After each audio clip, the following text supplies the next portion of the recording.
Social மீடியால ஒரு விஷயம் பரவிட்டு இருக்கு. ஆஹ் விஜய் அவர்கள் வந்து தஞ்சை மாவட்டத்துல சொன்னார், ஓம் சக்தி பராசக்தி திமுக ஒரு தீய சக்தின்னு சொல்லிட்டு போயிட்டாரா.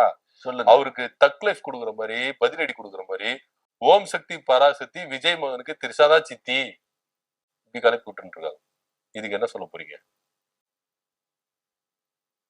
ஜெயலலிதா அம்மா தமிழ்நாட்டுல இருக்கிறவங்க எல்லாருக்கும் அம்மா அப்படிங்கிறப்ப தமிழ்நாட்டுல இருக்கிற எல்லாருக்கும் எங்க திரிஷா சித்தியா இருக்க கூடாதா? எல்லாருக்கும் சித்தியா இருப்பாங்க. ஜெய்சனுக்கு வேணா சித்தியா இருக்கட்டும், மத்தவங்களுக்கு எல்லாருக்கும் அண்ணி. வாயில வேற மாதிரி வருது.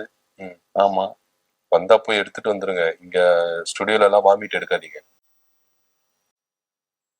நான் உங்களை கெட்ட வார்த்தை சொல்லி திட்டுறதுக்கு முயற்சி பண்ணேன், அத புரிஞ்சுக்க தெரியாதா? சரி, நீங்க என்ன அசிங்கமா திட்டுறதுலாம் இருக்கட்டும். நீங்களாம் அசிங்கமா திட்டினா எனக்கு கோபம் வர போறது இல்ல, சிரிப்பும் வர போறது இல்ல. ஏன்? ஏன்னா அது புரியவங்களுக்கு புரியட்டும். ஏன்னா என்னை வந்து திட்டுறவங்க வந்து யாரெல்லாம் திட்டினா எனக்கு கோவம் வரணும் அப்படின்னு எனக்குன்னு ஒரு சென்ஸ் இருக்குல்ல. அதனால நீங்க திட்டினாலும் எனக்கு கோவம் வராது.